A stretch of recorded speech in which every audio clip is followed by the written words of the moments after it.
So you've heard of Daka Orcs. How about Dapper Orcs? It's tabletop time. I'm Dave. And I'm Murray. And today we're taking you on an adventure of the most dapper variety. Yes. Very good, Murray, very good. It's been a wonderful painting journey. This video has been graciously sponsored, of course, by our wonderful friends at Gamers Grass.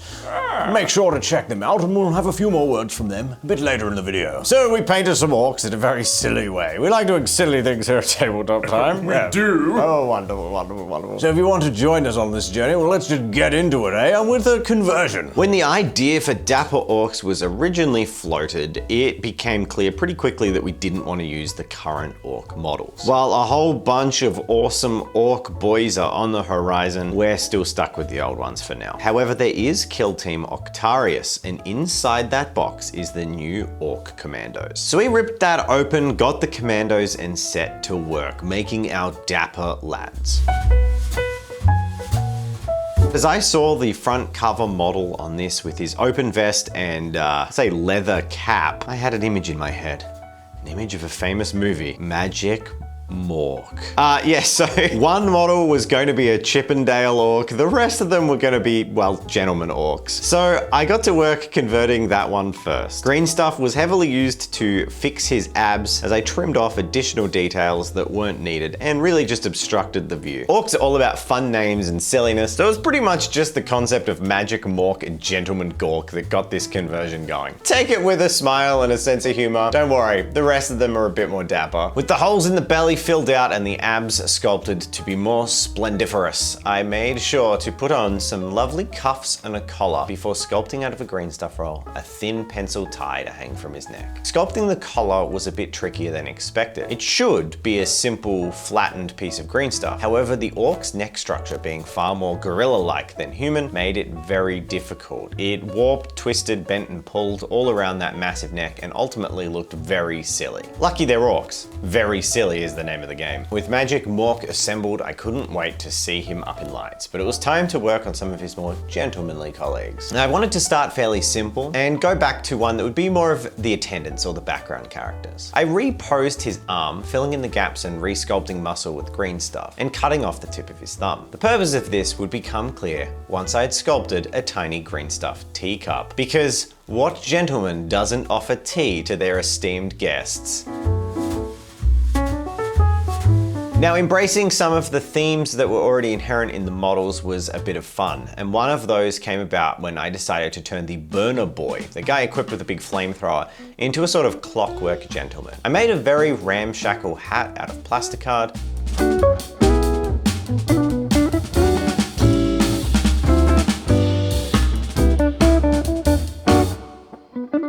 I detailed it by putting on a little plate of plasticard and using green stuff to create small rivets. I also put a roughly hacked circular part on top to make it look like an open can of beans. With the top hat shaped and on his head, I made a cloak by flattening out a nice sheet of green stuff between two pieces of baking paper. I then twisted and bent that into a fold, pressing it over his shoulder so he had a glorious and flowing half cape. Murray and I found it rather amusing that we would put the flowing half cape on the orc with the flamethrower.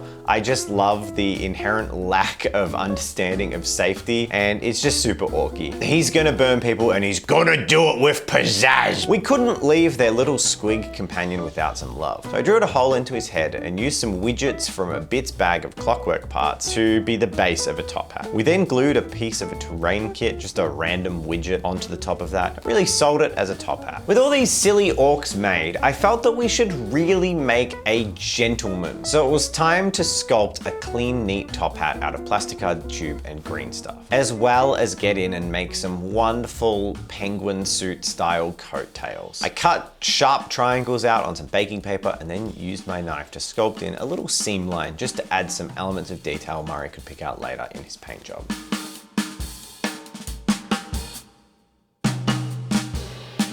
To finish it up, I made some tiny bow ties so his missiles on his rocket launcher could be gentlemanly as well.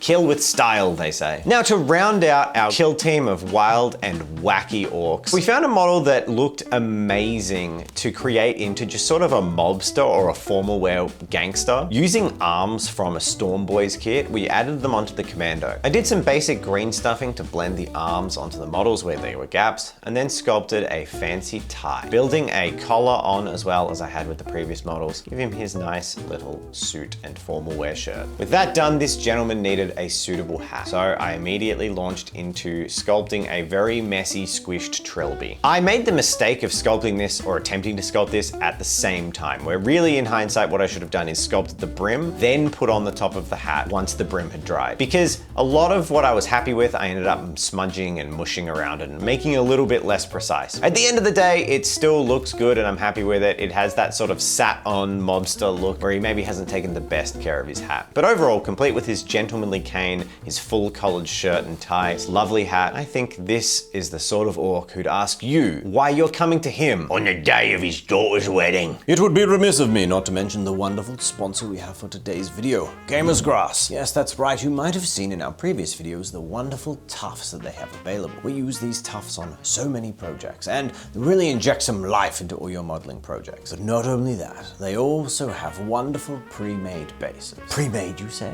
What about pre-painted? That's right, the bases we're using in this project are all pre-painted. They come as they are.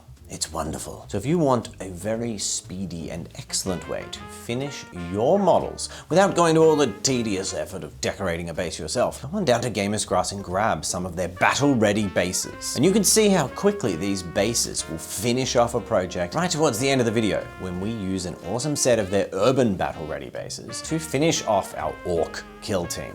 Those dapper lads are trudging through the city streets, ready for a wonderful night out. So if you're interested in these amazing cheat ways to get your models on the table, check out gamersgrass.com or go to their handy store locator to find a stockist near you. All right, thank you very much. Let's get back to basing our wonderful models. Yes, indeed. When planning out the overall look of these orcs, I wanted to have a really strong, rich skin color. So I started with the blue-green skin tone and mixed in some strong reds and pink human flesh tones. My main focus was to make the skin on these orcs look quite healthy for an orc. I continued highlighting the skin up to a glossy finish, making it really look like they're fairly healthy and robust orcs.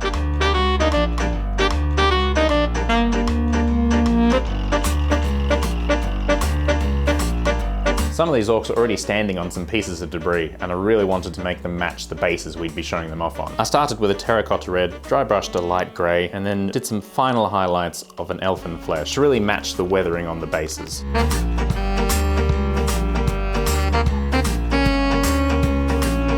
I sketched the wear and tear on the metal out in a dark silver and a ruddy chestnut colour for the brass.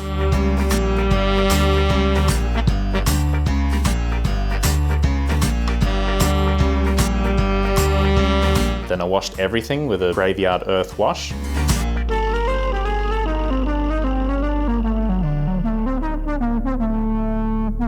And then highlighted both respectively with a light silver and a strong gold.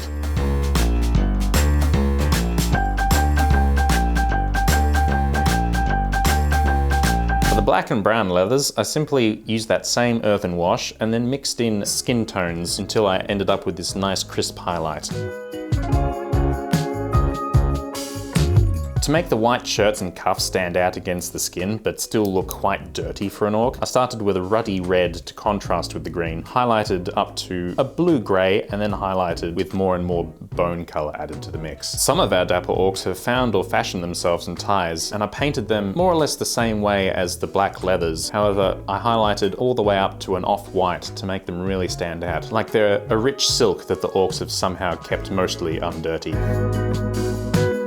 So it was finally time to base the dapper orcs, and this came back to me. I was super impressed with Murray's paint jobs. They came out looking awesomely. One of the things I really loved about the battle ready bases from Gamer's Grass is that I could kind of theme elements on the bases to models as they existed. I made sure that our flamethrower wielding clockwork style dapper orc was crushing an oil crate between his feet. I like to imagine he's the oil baron orc. And then of course we have our teacup wielding orc who is nestled next to a box or a crate, which to me looks like a crate of tea leaves. It's perfect. It was a simple matter to glue the model onto the bases using super glue, as the bases are resin, and then doing a black trim around the outside just to finish them up and tidy up.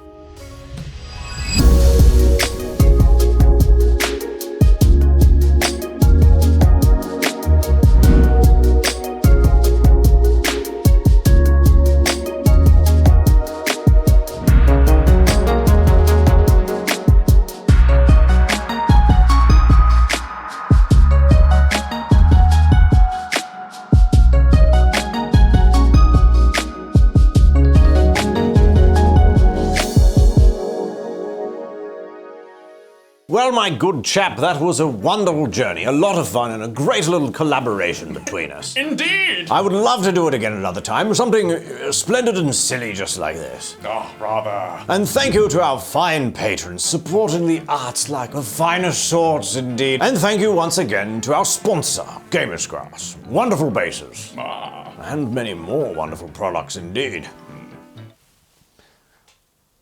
Yep. Yeah, we're gonna cop the cringe comments for that one. Oh, yeah.